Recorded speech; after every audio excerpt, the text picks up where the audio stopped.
Hey folks, this is Mark Devine and welcome back to the Unbeatable Mind podcast. Thanks so much for joining me today. Super stoked to have you here. We got a fun conversation today about fear. My guest today is Mike Corey, who hosts a BBC show called Fearless and Far. So maybe it's a YouTube show. I don't know. Mike will tell us. But Mike, I was just chatting with Mike. Mike is a self-proclaimed full of fear, especially about speaking, anything to do with public presentation. And now he's turned that into a career by facing his fears. We talk a lot about fear in Unbeatable Mind, and something we train a lot in our SEAL Fit programs.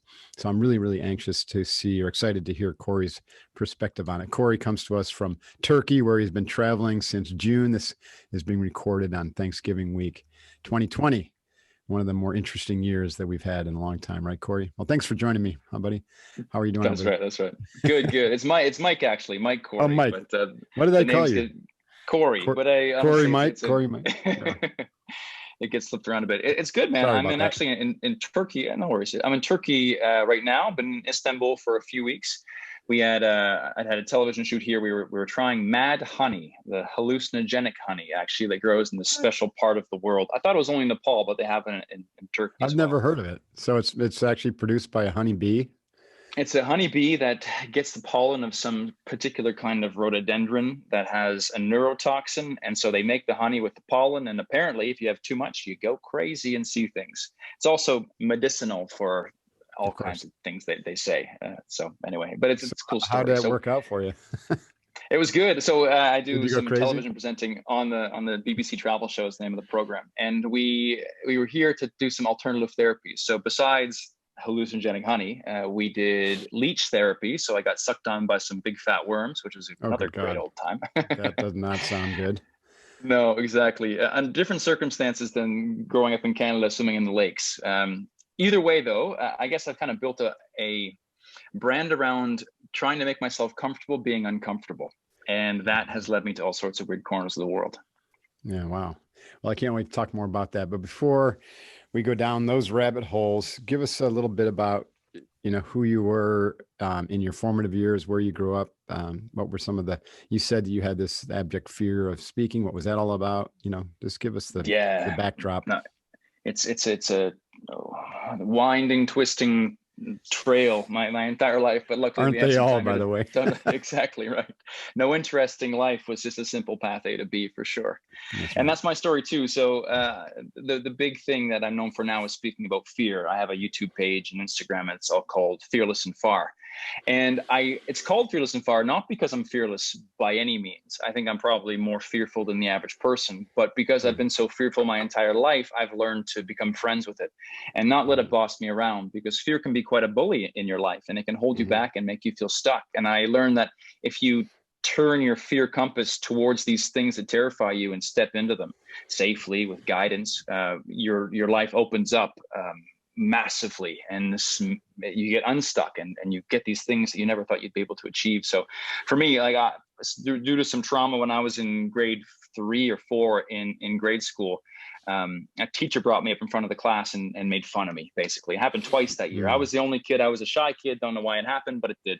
And when you're at that age, those things stick with you. And so I took this fear of public speaking, a phobia, like a panic attack type phobia, up until I was graduating university in Canada. I was absolutely blackout terrified to be in the spotlight. I couldn't do it. I couldn't control my heartbeat. I couldn't control my hands. I tried to hold papers and they would just shake so much I couldn't read them. And it was just an absolute disaster, man. Wow.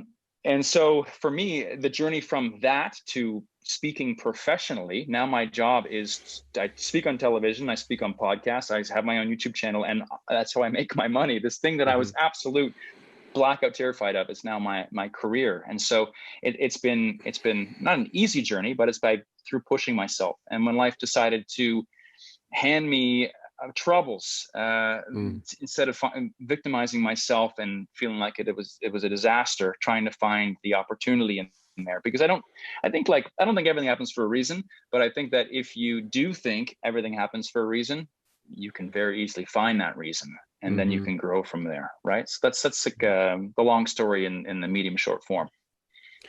So what caused you to take a look at the fear of speaking or, standing in front of people? And by the way, teachers like that, I really hope they get a serious karmic blowback, because there's nothing worse than shutting a kid down like that. And, and it happens probably far too often, but at any rate, it happened. And so you dealt with it in a pretty powerful way. So what was it? What was the catalyst? Well, it's not as easy as much as all these inspirational quotes and people like to say it is. Where you wake up one morning and you're like, "Today I'm going to change," and all of a sudden your life just doesn't work. It didn't happen that way. Oh, come on. No, it was that way for me. Yeah, instant change after 15 years ahead. Exactly. You watch a 2-minute YouTube video and all of a sudden you're a new man, right? Unfortunately, it doesn't work that way. Nah, it was through again, trouble. So I was graduating school and I had this like trifecta of just crap land on my head. So I had a really bad breakup with someone who was quite suicidal, and it was very tough. I had my first family member die, a grandparent, and I had a car crash, just boom, boom, boom, jab, hook, right hook, uppercut. And I just felt lost. I didn't know what to do. I just didn't, I lost my place in life. I didn't really know life could play that rough, because nothing had really happened besides maybe like the school stuff, but nothing real like that. And there was a point where I was walking the hallways just listlessly, and there was a poster saying, "Hey, recent graduates, do you want to go?" I was a biology graduate. "Do you want to be a research assistant on a faraway island? So far away, no one will know where you are." And I was like, that sounds exactly what I want to do. Go to the other side of the freaking planet, because this side wasn't treating me so well. But the last thing I wanted to do was go alone, because I'm from a small little town, man. Like no one left. I mean, people left, but they left to go to the West Coast or the East Coast of the same country to make some more money or whatever, right? And so no one went to Indonesia. I didn't even know how to say the word, let alone the language they speak, the food they eat, anything. I didn't even know where it was. So I had this friend of mine who was also going through a tough time, and we're like, "Yeah, man, me and you against the world. We're going to go, screw the girls, screw all this bullshit. We're going to go." And so we fundraised for months and months and months. The day came to pay the deposit. I slapped like $5,000 down to lock myself in. He's like, "Yeah, I'll meet you in the pub after." And he didn't show, and he didn't pay. And I had locked myself into a one-way trip to Sulawesi, Indonesia, which you probably haven't heard of, because it's not, no one goes there. And I remember getting on the plane and being like, I'm never going to see my family again. And so flew over on an island off an island, the Wakatobi Islands, what it was called. And there was no Wakatobi. There was no mirrors. There was no running water, and no power during the day.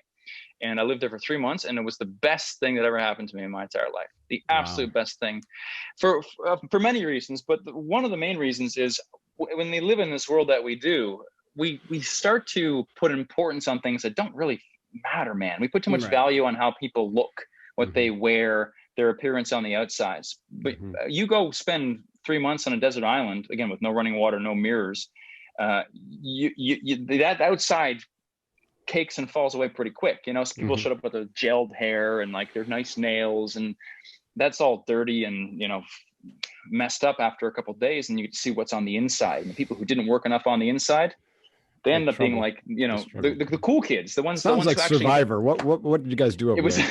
It was a little bit like that, actually. But it just strips you bare, and you get to see what's on the inside. And some people have a beautiful outside, but not a beautiful inside. And a lot of people who are maybe more quiet in the modern culture we live in have a very beautiful inside. And then I realized that, hey, maybe my understanding of the world and the lens that I saw the world with in Canada, North America, wasn't the right lens for me. And so since then, I may travel my life and have been doing it pretty much ever since. I travel 11 months out of the year now. And even this year during COVID, I've been traveling since July, and I've been to probably 4 countries since then. So it's a very important part of my life and my happiness. But it took quite a few blows from life to be able to change everything. But also the big thing I realized while traveling is you're thrown in these situations where you don't know what to do. You don't know where you are. You're lost. You don't have the right amount of money. You had to sleep on an airport floor or whatever. You get the resourcefulness and the courage and the problem-solving ability, the flexibility to become independent. And from there, I was able to cultivate a different version of myself. It took a bit more beating around. I had flesh-eating disease in my toe, almost had to have it cut off. They put me on a couch that then I was dared to make a video, but I was terrified to speak on camera. And then people are like, oh, just be yourself on camera. And anybody who's ever tried to just be themselves on camera, anyone who says which be self? yourself, just be yourself, has never tried to speak on camera before, right? Have they? Right. If they say, oh, just be yourself, they've never actually tried. It's not anywhere. It's, oh my God, I did 47 takes of my name before I could say it right. The thing is, you only ever use the best take, right? You only ever use the best take. And so people see it and they're like, oh, you're a natural. Meanwhile, you cried silently in your closet for 4 hours trying to pronounce your city name. Anyway, that was my dirty secret, just perseverance and maybe some tolerance to failure. And you smash through something for long enough and you become good at it. And I was telling myself I wasn't good at it, but people say, oh, it's not for me. I'm not good at that, because they've never actually tried, like saying, oh, I'm not good at cooking, because you haven't actually tried and you haven't actually taken classes or haven't read a book about it. Mm-hmm. Do that and you can world class at basically anything you're not good at. Right. Yeah, so sure. Now my message is talking about fear. And like I said, my alias is sure. Let's go back a bit. Otherwise, I think we'll just kind of skip over some really interesting things. So you didn't start out say, I'm going to go become a speaker or YouTuber or anything like that. You just said, I'm going to travel. I'm going to travel to this thing, right? I'm going to do this survivor experience. So let's go back to that experience. What the hell did you do for 3 months on that island? I'm curious. Right. So I was a research assistant. And so I had some duties. There was a handful of us, basically kids from around the world, who were there helping on this island. And I was scuba diving 3 times a day. And so we would go in the morning, we'd help scientists do these things. We could be like, counting certain corals, or we could be doing some kind of like micro work where we're sedating fish or whatever it was. But it was wet, dirty for most of the day. And we were sleeping in, huts. We'd drink our water out of basins with mosquito larvae in it and have to pick them out and stuff like that. So it takes away all the comforts of life, right? But you realize you can still be fine. Right. And so it was very powerful. So that, because it was uncomfortable, and by the end of it, you were really probably jonesing with the discomfort, you said, okay, now I'm going to do this more. So what came next? Did you hook up with, some sort of travel firm, or just throw in a backpack and go somewhere? What came next? Kind of threw in a backpack and went. So I didn't know much about travel before that. I had never planned anything myself, and I didn't have any role models or guidance. My family have been supportive over the years, but I didn't know anybody who was solo traveling the world, doing adventure travel, or pushing themselves in that way. But again, if you're from a small town, anybody who's out traveling the world is out traveling the world. They're not giving you advice in your hometown, right? So right. For me, I didn't even know it was a thing. But on this trip, there was some of these professors and people who were there, dive instructors, who their entire life was travel. So by meeting these people, I was like, oh, this is a choice people can make. Oh, and how do you make it work? So I saw the example. And it built a bit of a framework in my mind, or gave me the crazy idea to be able to try it myself. But again, I had to go home and I'd save money, travel. And I kept on searching for those authentic experiences. I never felt satisfied going to, some famous cathedral and someplace famous, and feeling like I was challenging myself. Right. I always wanted to have a challenge, because I myself grow so much. So you're from that crazy travel. You were looking for Survivor Island, basically. Off the beaten path. I was looking to push myself, because I didn't like who I was, and I saw a glimpse of who I was on that island, with all the other bullshit stripped aside. And so I went on a quest. I didn't know at the time, but I went on a quest to push myself, to find that version of myself that I saw a glimpse of, a shimmer of, when I was stuck on an island for 3 months. So from there going forward, that's my travel style. People often think I do things that are reckless. Like, for example, we were in Mauritania earlier this year, and there was an iron ore train you can ride for 20 hours across the Sahara. So we did that. I learned how to snipe, and all of these different things. Went to an exploding hammer festival in Mexico, where these dudes put homemade explosives on sledgehammers, slam them into a field full of loose rock, and dodge the hammers and the rocks as they fly around. So for the most part, I try to find the things that put me on the edge of my comfort zone. What could possibly go wrong? So that's definitely everything. Here, hold my beer moment, right? I saw a guy lose his thumb. Holy shit. The Snake Festival. That is Look it up. Yeah. Anyway, that's maybe a more extreme example, but I would approach these things with the due diligence to make sure I could be as safe as possible with the research. And I realized that fear, a lot of things I was afraid of, I just didn't know very much about, like, just like, let's say you have someone who has a phobia of snakes and someone who loves snakes. The person who has a phobia of snakes probably didn't grow up in a household where they had a pet snake in the living room, right? No, they probably had their brother throw a snake at them one day when they were sleeping. Mm-hmm. It's the person who loves snakes who's had good snake experiences. And so people who are afraid of these things just haven't had time to ease into them or don't know enough about them. There's such thing as a good snake experience. I love snakes. Let's talk about snakes. Okay, let's go there. I got a call one night and my mother-in-law was like, Mark, she was babysitting or house sitting. And apparently let's see, this would be her granddaughter. Her granddaughter's husband had a boa that had just disappeared. Well, guess what? It decided to reappear. And she's like, come down. And I'm like, what do you want me to do? Like, you want me to capture this boa constrictor? Thanks a lot. Because you're a Navy SEAL, you could do anything. I'm like, okay, sure. You put it that way. I guess I will. And I had to come down there. Yeah. Capture this boa constrictor. It's terrifying. Take care of it. That's our job sometimes, right? Just to take care of it. Yeah. Yeah. So what's your snake story? What's the scariest? Like, did you go in a pit of vipers or something? I don't have any snake. I don't have scary snake stories because I don't think they're that scary. Here's the thing.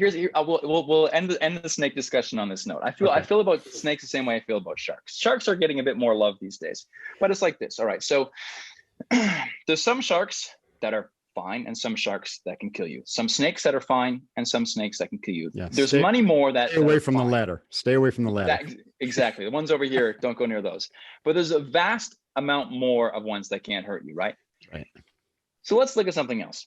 There's a lot of cats that are fine. There's also some cats that can kill you, but we still keep cats in the house. And our perception of this is very, very different. I think it's because the only time we ever hear about snakes is with like suspense accents and creepy music in the background on the Discovery Channel, or we hear about it in the news, or same with shark attacks. Like we have all these negative data points about these certain animals. And yeah, there's some that can kill you, but there's also a lot of other animals that kill you. That their relatives live in our houses, right? So I was just going to say, there's some humans that are fine. There's some humans that could kill you, but we tend to keep them around still. Exactly, and we're the most dangerous animal on the planet, man. I think if you look at everything, for sure. Okay, so this is really getting interesting. So turning travel, first of all, you had to like make money and then travel, make money and travel. By the way, what did you do to make money? Were you waiting tables and stuff like that, or did you have something steady? Back in the day, not now, but back in the day. Yeah. Back in the day, it was a few things. I've always been a huge animal fan, so I worked in pet stores for a while when pet stores were a thing. They're not so much a thing anymore. My family owns a dog food business. My parents do, so I did a bit of work there as well. Worked as a dive instructor a little bit as well. Basically, it was whatever work I could find to be able to get some cash in my pockets to go backpacking again to continue this search for me. Yeah, so it was whatever, and then also learning more about how to travel. I think you know what? I had something happen to me a couple months ago that broke my heart, and I made a post on Instagram about like backpacker travel and like being uncomfortable and how the best way to travel is pushing yourself and roughing it and finding comfort and discomfort. Right. And I got a message from someone who didn't understand what I meant, because she thought the only way you travel is how you see people travel on Instagram, which is the floating breakfast buffet in the bathtub with the rose petals and the big fluffy white sheets overlooking the jungle canopy in Bali. She didn't realize that there was any other kind of travel but that. That was travel, and she'd been saving up for years to have one of these giant resort, all-inclusive Bali getaway. And I broke my brain, because that is the opposite of what travel is, right? Travel is going out there, making things work, couch surfing, finding someone on the street to talk to. Like it's about roughing it and pushing yourself and pushing the experience forward to sometimes an unknown destination. The prior example, the cushy vacation, really you're just dragging your values and lifestyle to some other place, right? Yeah. So you really aren't changing anything. You're not trying to change your perspective. You're not trying to shift, your paradigm. I totally get it. Like one of the things I'm planning right now with my wife is I just started, I've been a lifelong martial artist, and I know you're a fencer. I'd love to talk about that before we end here. And I made an initial attempt to study Japanese when I first got my first black belt in a Japanese karate style. And all I had was this book. And it was really, I can't remember the title of the book, but it was really, really hard to learn it from a book like that. And I didn't know about Berlitz at the time or anything. And then I got into the SEAL teams, and that opportunity kind of went away. I was too busy learning other things. So now, fast forward almost 30 years later, I've started a study of Aikido, which is a really fascinating art. And of course, everything's taught in Japanese. And I'm like, oh, this is a great opportunity for me to kind of go back to that initial passion. So I've signed up with Berlitz for a year-long course in Japanese. Like they have 10 modules. This gets me through 4 of them. And then next year, I plan on an immersion stay in Japan, where I'll go and study Aikido and deliberately not speak any English, right? Just immerse myself in the culture. It's not quite the same. I mean, it's got elements of what you do in terms of, I'm going to go be in a culture, learn the culture, face, fears around whether I can navigate not speaking English and all that. And if I were to add some crazy adventure to that, where I could face my emotional fears, that would be, that'd be cool too. That brings up a good question is, do you ever try to really study the cultures when you travel and learn languages and stuff like that? Or is it really more about your own development, or both? Totally. Touching back on what you said for a quick second, I think that is one of the best ways to travel that nobody talks about, is either starting a new hobby or taking an existing hobby and going somewhere and meeting the people who do it. Because I used to sword fence. I also used to break dance quite a bit. And I recently got into jujitsu. And the easiest way to meet like brothers and sisters in countries you don't know is just show up at the local dojo or studio or gym or whatever, and just do the thing you love with people that are there. And sometimes they'll be the worst one there, sometimes they'll be the best one there. But at the end of the day, you have those local contacts, and the local contacts are so key for an intimate travel experience. Again, one thing I think is a sin is people showing up, and I think people travel the world like they catch Pokemon. They go, they have a list of things they want to catch. They show up, take a shot on their phone, doing like a jump or something, and then they move on. But they don't actually learn anything, right? You can see an exact same picture or better photo then you just took up the same exact spot if you just type it into Google. It's hardly authentic. But again, by immersing yourself, you can have these amazing travel experiences that often you never expect. And exactly, there's lots of ways to do it. That's a fantastic way to do it that people don't talk about enough. But for me, I often do try quite significantly to find local contacts to spend time with, so then I can get in underneath, because sometimes it's hard, right? You show up, you want to do like the top 10 things in Bali or something, and there's all these tour operators giving you the same experience. But how do you get into like the underground stuff, right? You need a local, and it's not too hard to meet a local. But if you have a hobby, that's a shortcut. Or you want to, couch surf. I'm a huge proponent of couch surfing. There's a great website for that too. All you need is a local person, and that is the shortcut to getting under the skin. So couch surfing is just going without any hotel reservations or hostel. You just go and you meet someone and you hang out. Basically, it's a website that you have a profile, and you go to, let's say you type in, it can be anywhere. Let's say Santiago, Chile. You type in Santiago in this website, you make a profile, you put some photos in, and you see people who have an available, it could be couch, could be bed, basically a free stay for you. And it's all like curated and verified, and there people leave reviews and stuff. So it's pretty solid. And you just message and say, hey, I'm going to be in Santiago for the 24th, the 27th. Do you have a free spot? And then you chat a little bit, you meet the person, and then they put you on the couch. So I've done that so much over the years. And in the beginning, because here's the thing. No transaction. There's no fees or anything. Zero. But the cool thing is, like, okay, so yeah, all right. The free stay's nice, but you get that local person who usually speaks English, number one, because you're already talking to him, but also he can invite you to meet his friends. You can go see a local like soccer game or go to a local bar. You have that foundation, and then magic can happen. But at the very least, like, you don't even have to use that platform to stay with someone. You can just say, hey, do you want to grab a beer? I'll buy you a beer. I'll buy you dinner, have some questions. And it works that way too. That's genius. Well, what's the, the biggest challenge that you've had and the scariest thing that happened traveling this way? Those are two That's a different good question. questions, but it might be the same. Yeah, no, it's a good one. For me, like, I plan a lot of my things, but there's still many moments where I don't exactly know the outcome. But I still got to say, like, the adventure in the public speaking for me is still something that is a struggle, because I think if you have these feelings inside of you, it's hard to just say I don't feel them anymore. You can, yeah, but here's the thing that I realized. It's not so easy, is it? Like, I think that's a myth. You don't get rid of fear. You just learn to face it and control it and to deal with it, right? Exactly. Transform it into something positive and productive, right? Fearless is not the lack of fear, is it? It's the acknowledgement of fear, but still choosing to do it anyway. And that's what people don't understand. And people see me or many other people say that, oh, I was scared to speak. And they're like, well, he's over it. No. I've just changed my relationship with the feeling, right? And if you do have these deeply traumatic things that happened in your life, you don't ever really shake it. It still defines a little bit of who you are. But you have to learn how to dance with it. And life in general is like that too. I feel like risk is such an important life-defining thing, and whether you run from it or you embrace it, you're still risk. And there's a good example now, right? Like, the world's in the middle of the pandemic. Some people choose to travel, some people choose to stay home, some to go out to the beach, some don't. There's still always going to be risk. By sitting on your butt every day and watching the news for the entire year, as some people have done, there's risk, a lot of risk in that as well. It's unavoidable.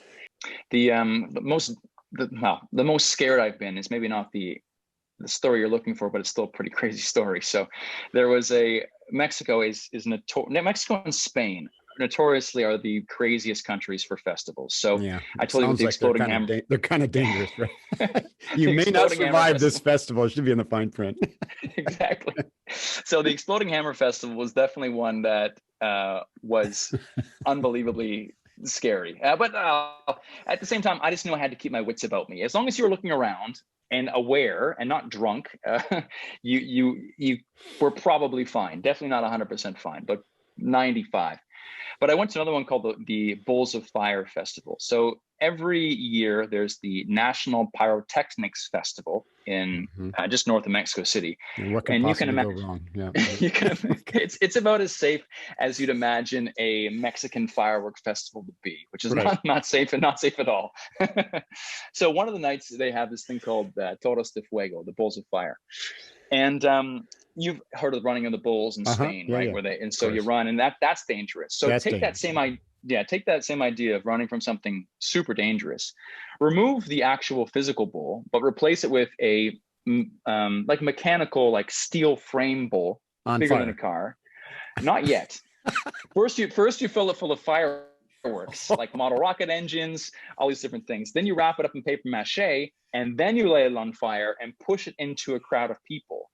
And so you have no idea when it's going to light off. And so people are dodging this thing, trying to get close as it's exploding. And people are not just dodging the fact that it's shooting fireworks at you. They're dodging it because people are pushing it at you. So you have to run away from these things. And it's not just one. They start at sundown, so like 6 p.m., and they go like one every 15 minutes until 3 or 4 a.m. So it is absolutely just incredibly dangerous, and people are drunk, and it's just a hell show. It's a lot of fun. It sounds like fun, but I mean, can imagine what the aftermath looks like of that. Probably bodies, limbs. People do get there's like these movable ambulance kind of bunker things. They set up like these military tents that are hospitals for the burns. And you think that wearing clothing's good. I wore a bunch of clothing, like a ski mask and a big hoodie, but a lot of them are little model rocket engines, and they'll zip off and they'll get stuck in the fabric, and they'll stay there, and they'll burn you. So a lot of people just go shirtless, which is just it seems even more insane. Anyway, so we're here. I'm filming this thing, trying to we could fly a drone. Export this to San Francisco, or It wouldn't. The only place it can happen is Mexico. Anyway, so they're pushing these bulls in, and the people, the crowd, it's a massive crowd. Will say like, they'll chant one of two things, like this bull sucks, and like the Mexican equivalent, which is much more filthy, or like this bull rocks, and depending on the quality of the explosion and the overall danger and threat we all feel. Anyway, wow. So I was having a thrilling time, but didn't drink a drop of alcohol until after, just because it's like those situations where you have to know what's happening. You have to be in control. You have to be aware. And so this was dangerous, but when it got actually dangerous was around midnight. Everything had remained the same except for the overall crowd's alcohol level. And people started throwing bottles up and over the crowd. So there was like 1,000 people in the square, bowls spinning everywhere, and people started throwing bottles. So I took one to the shoulder, a big like empty bottle of tequila. Jeez. Took another, luckily just like it didn't like crack me super hard. And then I called it, because that's where I draw the line for these adventures. The second I can't control something and I don't feel like I'm in control, I don't do it anymore, because that's where I think it becomes dangerous, because there's like fear of like scary things and fear of dangerous things. There's also being reckless. This whole fear thing and threat level thing is a bit of a sliding scale. But the second you can't control something and you don't exactly know what's happening, then it becomes dangerous fear. And so I pulled out. I couldn't do it, because you take one of those things like the bridge of the nose or like straight to the back of the head. Yeah. So that's an experience with dangerous human animals. Have you ever had a really close call with a predator or some sort of animal, either maritime or on land? There's two that I can think of off the bat. The thing is, like, they're not there wouldn't be the animals you expect. So when I turned 30, which was, I'm 35 now, so a few years ago, I wanted to go live in the Canadian wilderness by myself, alone, for some amount of time. It's cold up there, by the way. It is very cold. It was later. It was like probably September, so it wasn't like freeze your balls off, but it was getting colder. And I was worried about bears, as you should be up there. Yeah. And so I hung my food up. Bears and wolves, I was like, pretty much. Exactly. So I was, but with bears, like I knew, like, you know, I had some bear spray. We don't get grizzlies. We just get black bear and brown bear, which are not as dangerous, but still something to keep in mind. And we, so I was just by myself. So I put my food up far away, like 100 meters away or something, up between two trees. And I was settling down for my very first night. And I didn't bring a tent. I brought a hammock with a tarp, and I kind of fashioned myself this like spider web of just cords. That's awesome. Yeah. And settling down for my first night. And as I was going to bed, a fucking bear came out of the woods close to my tent. Jeez. And on my first night, right? And I couldn't believe it. And so I'm like, hey, bear, go away. And the bear's like, what? Like, no. And so it turns and it sprints away. I don't speak English. He's thinking, what's this guy talking to me about? Exactly. So the bear sprints away, but that wasn't really the dangerous thing. And it was almost like ripping the Band-Aid off in the beginning. Like that was an interaction. It was freaky, but like he left, right? He was very scared of me. People shoot them all the time up there. So of course, but when it got dangerous was every morning at about 5 in the morning, I would feel things on all these cords that I had tied out for the tent, and I'd hear like boing, boing, and I'd feel the whole not tent, but the hammock and the tarp shake. And I didn't know what it was for a while. I thought that maybe it was the wind, but it was never windy in the morning. Then one morning, through a crack underneath the tarp, I saw it was a moose, like a big male with a huge rack, who was trying to navigate in between these cords that he was like kind of stuck in between two of the cords of the tent. And that's what was banging against my tent. And what I realized is I had put my tent up in the one spot you could cross this lake. It was like a little stream between two lakes, and the stream was like a couple miles long. Sorry, the lake was a couple miles long. You didn't see the moose crossing sign? No, I didn't. And there's lots of those in Canada, but unfortunately not out in the middle of the woods. So this is like an animal highway. And so it was these giant moose that were passing through, cow. Like right next to me. They can be aggressive too, boy. The thing is, like, you're that close to an animal, it doesn't know you're there. I look like a big rock or something. I surprise it. It surprises me. Like, here's the thing. If someone popped out from a corner in front of you, you'd maybe pop in the face. But the thing is, like, if a moose pops you in the face or a bear pops you in the face, you don't have a face anymore. You don't have a face, right? Right. Wow. And so that was something that like sobered me up pretty quickly, and I had to move where I was sleeping because again in Canada we have those big massive animals up there, right? And That's generally amazing. they're harmless, but you can find yourself in these situations where you're just too close because someone was being quiet. In my case, I was sleeping. But if you make noise, you're generally fine. But in the far remote corners of the planet, I've been to the jungles of Indonesia. I've been to Amazon rainforest, and these things like snakes and spiders are not easy to find. Like I told you I love snakes. I look for snakes and And they scorpions. just don't, they're just not there. I mean, you have to look or you have to be unlucky. It's interesting. You have to be, I, but also people kill them just because they just see a snake, they don't care if it's dangerous, and people just cut their heads off, and they're right. heartless with it because the overall impression is that snakes are dangerous. And so my heart goes out to some of them because they're just this harmless little brown thing, but someone just takes a shovel and them I because want to, they. I want to get your take on kind of the environment and philanthropy from your traveler perspectives. But before I do that, I have to tell you, can I tell you my bear story? It's a fun one. 100%, yeah, Okay. better than mine, I bet. So I was SEAL training. So it was after Buds I'm at SEAL Team 3 and we're doing what's called SQT, SEAL qualification training. And we're up at Kodiak, Alaska, where we have a SEAL, base to learn, maritime ops. There's real bears. There's real bears there. Yeah. The Kodiak bears are Yeah. monstrous and they're just Yeah. epic creatures. Like they're just gorgeous, but really, really dangerous. And so we were out for, a week and a half or so, and we were kind of heading back toward camp. And we holed up one night and did something similar to what you did. And we holed up near the river, right? Because we're thinking water's good and, be near the water source and whatnot. And most of the snow had melted, but it was still kind of cold. And anyway, so in the middle of the night, we were kind of like not tactical, right? We weren't like expecting or simulating, we were going to get attacked. So we were just kind of camping. And suddenly in the middle of the night, I hear this noise, which is unmistakably a Kodiak. And he's making this grunting noise and he's in the river, right? And he's like swiping and he's fishing, right? Kind of ignorant that he's just wandered into a tent or an encampment of U.S. Navy SEALs, right? And all of a sudden, of course, I wasn't alone. Everybody in my platoon was woken up by this thing and heard it. And all of a sudden I hear all these AR-15s just getting locked and loaded. Yeah. I'm like, guys, do not shoot, right? We'll end up killing each other. So we all got up and we're like, warily just watched this thing fish, and made sure he didn't come our way. And it was just such a cool experience to be there with that bear. And he knew we were there after we kind of made ourselves present, and he just ignored us. He's like, I got because he's like, more important things to do here. I'm king of the castle here. Yeah, I got an endless supply of these beautiful trout swimming upstream, and I'm going to eat. And he did. Yeah, exactly. Yeah.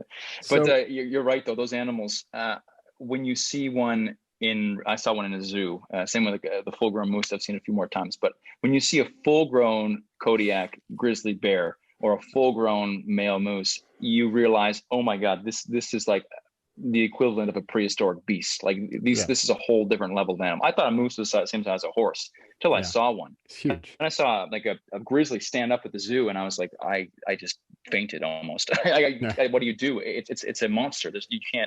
You're fighting something that's like a god, Right. It's like the god of the wilderness. You can't do anything. So but people have all these stories like being able to fend them off, or oh my God, but it's terrifying. Yeah, you're lucky if you get out on an encounter with a bear like that. I'll get one more little creature story. That's okay. Yeah, let's talk about that. Not a big one. So I was in Belize, and Belize is, I think, one of the most fascinating countries if you want a jungle experience. You can go all the way down to South America and the Amazon, but the Belizean rainforest there is very pristine, and it's thick, and it's pretty accessible for a lot of us in North America. It's a great spot. And so we were there and doing like a bit of a jungle exploration thing and seeing some old ruins and wrecks. They've got some beautiful ruins there too.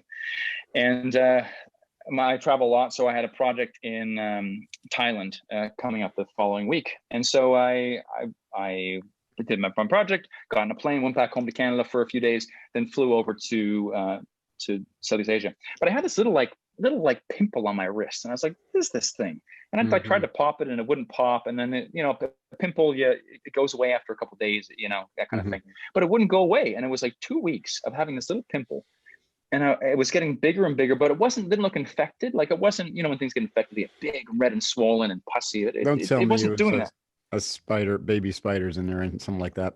That's creeped me out. It wasn't a bit better, but I don't think it's much better than baby spider. So I went to the hospital in Bangkok because in my head, like after, it was 3 weeks of a little pimple not healing, my mind started to race. I had gone to this like back alley Thai monk to get this like tattoo tapped in my back with a big stick and some, ink he made himself. And so I was thinking it was fine, but who knows, like this bloodborne diseases where like AIDS and HIV, where your immune system gets all messed up, right? So I was saying, oh my God, like what in the world? And so I was like, well, let's go to the hospital first and see if we can get some antibiotics for it or something, or see what the doctor thinks. So he looks at it, he goes, oh, it's infected. And I was like, well, it doesn't look, but he's a doctor. So, hey, he put some gel antibiotics on it, puts a little like piece of gauze and some tape. He's like, come back in 3 days and we'll open it up to see how it's healed. So about 2 days in, it gets like wet. I'm like doing the dishes and it starts to like itch. And so I'm like, I should probably take it off and put on some new antibiotics. So I'm there with my friend and we take it off to look like, oh, is it better? And we see this. No way. Pop out. And we're like, what was that? And so we look at it again and there was a little like white tail. So the next day so for me, I took biology in school. So I saw that and I was like, I felt actually relief, if you can imagine that, because I knew what it was. It was a bot fly, which is this little like housefly type thing that sees a little tiny break in your armor, in your skin, a little pimple or whatever, and it lays a single egg that turns into a little worm, and it lives in that one spot. So it's not traveling around your body. This kind of camps out and then eventually turns into a fly. So for me, I was like, oh, thank God. My friend was like, are you crazy? This is disgusting. Oh my God. So what's even funnier, hey, you're the proud parent of a fly. Congratulations. I was pregnant for 4 weeks. Yeah. And so the next day I would go to the hospital because we have this appointment, and I walk in and it's like the most modern hospital in Bangkok. And there's nice hospitals there, like really modern hospitals. And he's like, how was your cut? I'm like, you're not going to believe it. And he goes, oh, is it better? I'm like, it's not better. Look. And so I open it up and I show him and I go, there's a little worm. And he goes, this is a doctor in a modern hospital. He goes, oh, a little worm. Oh, come. And he starts yelling at all the nurses and they come in, they're like taking photos. And like, oh, it's a worm. Look, it's a worm. How come you didn't take it out? You didn't pull it out because you wanted the doctor to see it? Well, I didn't know how to exactly. I thought I didn't want it to like burst anyway. So what's even funnier is because I went to this modern hospital because assuming they would know what to do, they had never seen it before because it's only native to like a few places in Central America. So I was like this medical marvel for a day in that hospital. People were coming over from different units to look and they're like laughing and taking pictures and like dry heaving. And eventually, so this doctor didn't know what to do. So he goes to YouTube on his office computer and he types in how to remove botfly. And there's this like Belizean like medicine woman in this wooden shack next to like a coal fire with like chicken roasting on it, taking a dirty hand cloth and showing how to remove a botfly from someone's skin. And this modern doctor in Bangkok with like the spectacles and the white suit being like, okay, making notes about how to do it. Oh, and so he goes and he takes this cloth thing and he pops it out and they put anesthetic in and they like fish it. And anyway, I barely even have a scar now. But so I haven't had very many, life-threatening things happen to me. But that wasn't my first external parasite either. The small things sometimes get you bigger than the better. Get you more than the big things. Usually it's the small things that will kill you. You like that. You know what I mean? What a cool story. Gosh, I mean, we're running out of time, but I could talk to you for hours. This is so much fun. Let me, so back to kind of the gist of how you turned all this travel and all these adventures into a career, blogging, speaking, producing videos and whatnot around overcoming fear. What are the biggest like lessons that you have for listeners in terms of how to approach fear and how to transform a phobia or fear into something, that's courageous or that you are comfortable with? Totally. Well, I'll tell you some traps that I got stuck in. That once I realized I was getting stuck on these traps, it really helped me change how I felt about things. And one of the first things I realized is that I wasn't just this special fierce snowflake. You know, Right. I was so like, it was so private and yucky that to me that I felt this fear, and I always tried to hide that I was afraid, but then I was Right. even more afraid. Like it was very private and deep. But I thought back and I was like, well, actually, anybody who was put through those circumstances, like I was, drug in Right. front of a class when you're in grade 3 or 4 and made fun of as an introduction to public speaking, is going to be afraid of public speaking. It was very Right. natural and very almost Right. understandable. So it Right. wasn't this yucky little secret that I had. It like actually made a lot of sense. And also, I realized that part of the problem is I would get afraid of being afraid, and I was having panic attacks. I remember in like grade 8 or something, grade 9, and even later than that, where I would think that maybe the teacher might call on somebody to say something, and then Right. I'd just be like, oh God. And then I would feel this feeling of panic rise up in my chest, and then I'd be like, oh God, it's happening. So I was actually fearing the fear itself, and then once you get in that spiral, man, you're a Right. burning It's tire a going total down the hill. shuts you down, doesn't it? Interesting. And that's panic. And panic is panic kills people, right? Right. Panic is the thing that makes safe things dangerous, right? Like Right. it's one thing I learned in scuba is, and there's many things in life you can learn it from, but just calmly assessing the situation and not succumbing to panic is how you get out of basically any crisis that Right. you're put in, Right. life-threatening ones especially. So realizing that I was actually afraid of being afraid was a big thing. And what I do now actually helps a lot. If I do feel that feeling, which does happen often in my life, the hack that I started doing in the very beginning was saying yes, Yes. which was not how I felt at all. I felt like, oh my God, I get, but I would say yes, almost like in like a masochistic sort of way, like I enjoyed it. And I didn't Right. enjoy it. But the funny thing is when you start like tricking yourself into that, Right. because I knew this feeling led to good things if I just on the other side, Right. the summit, getting past the summit of the feeling is the hard part, but on the other side there's all the There's good bounty of the stuff. world waiting for you. Exactly. We used to say And so fake it till you make it. exactly the same thing. And Yeah. if you acknowledge that you messed up, it doesn't matter if it's public speaking or I learned this in breakdancing. You know, you jump around, you flop on your head, and you get back up, and you're like, oh yeah. Then people are like, oh okay. Yeah, that was good. That was I meant to do that, right? But same thing, exactly. But if you don't acknowledge it, people don't really know. And same thing like with if you're presenting yourself, or you're doing anything and you make a mistake, you have to kind of like acknowledge you made a mistake. If you don't say anything, let's say you lose your slides in a presentation, or you forget where you are in this podcast, or I do, and I just kind of look down for a few minutes and then come back, well, not minutes, that's a bit long, but let's say 15 seconds.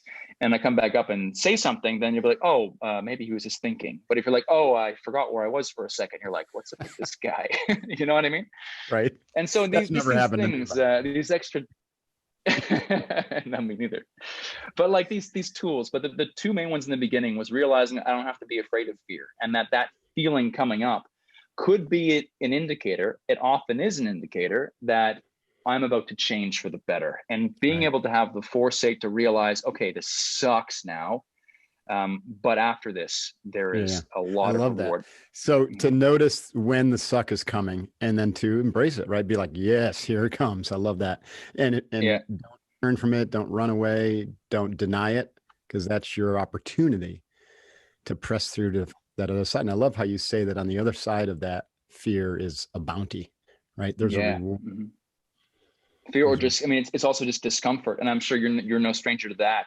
Being a Navy SEAL, there's a lot of discomfort and probably fear and everything, all the training and the things you've done, right? That's a big thing. Yeah. Mm-hmm. Yeah. Again, like you said, it's not getting rid of fear. It's learning how to face it, learning how to take courageous action in spite of it, or in the face of it, or in the presence of it, which means you got to develop some mental and emotional strategies, which what you're talking about. Like when that feeling arises, instead of letting it consume you and turn into panic, looking at it and using, internal dialogue and a little bit of emotional energy to push it back and be like, yeah, let's get on with this. Right.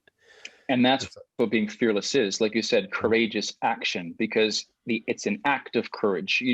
Courage is something you have to do. Fearlessness is an action, right? You don't, people think like these pop stars, movie stars, squirrel suits, skydivers don't feel fear. No, they feel fear. They've just changed their relationship with it. They just choose to do it anyway. It's an action, right? And then the thing is, you see them do that, and like, oh, they're fearless, and it's like their little secret, or not secret, that they feel it anyway. They're not that special. They just chose to do it anyway.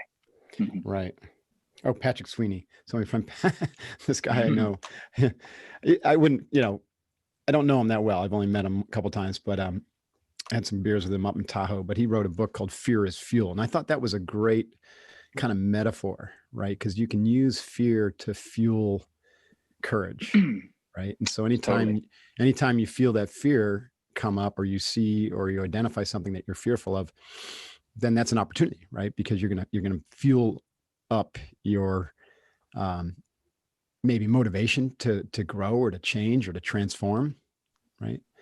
Totally. And I think that is the key right there to becoming the successful superhero version of yourself, is that attitude exactly right there, seeing it as fuel, not as a sink or an obstacle. When that feeling arises inside of you, and you're not maybe confronted with a bear, which is a different kind of fear, but if you're asking for a promotion, or asking for a date, or whatever it be, asked to speak publicly, some people feel that and then they go the other direction. And those are the people who don't fully self-actualize and don't live their dreams. It's the people who feel that and they go, okay, shit, but we're going this way. I know I have to go this way. It's not a matter of, so often in my life, there's these opportunities that come up, and that I know are for the best, but they scare me, and I go, oh my God.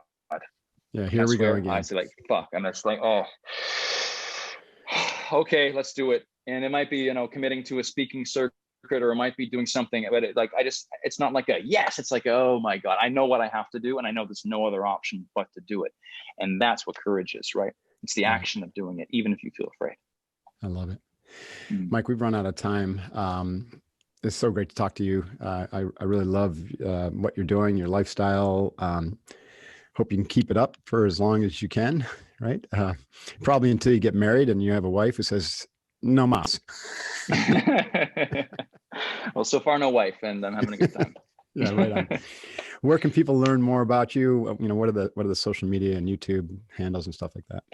Right. So Mike Corey is my name. My social platforms are all fearless and far. My main ones are YouTube. I post about once a week, and Instagram as well. I'm posting there quite often. Awesome. No TikTok yet. Actually, I started TikTok, but we'll see how it goes. Yeah, we'll see. Probably a fly by night. Maybe not. Who knows? All right, buddy. Fear is far. What is it again? Fear and far? Fearless and far. Fearless and far. I'm going to check that out. I can't wait to see it. Great. You want to see Exploding Hammer festivals or the Bulls of Fire or any they're of both these on stories, there, right? They're everything. Every story I've told is on there. What about the worm coming out of your wrist? It's on there. Oh gosh. If you want to watch it, it's on there. We're going to go check that out. All right, my friend. Thank you so much for your time. Safe travels, and I appreciate you for doing this. Yeah. All right, folks. It was great, Jen. That's it. The Unbeatable Mind podcast. Mike Corey, Fearless and Far. Check out his YouTube channel. You got to go check out him pulling the worm out of his arm, and exploding hammers in Mexico, and exploding bulls chasing you. What a trip. Thanks for your attention. Don't take it lightly. Really appreciate it. Hope you get a lot of value out of this podcast. And until next time, stay focused and be unbeatable. Hoo-yah.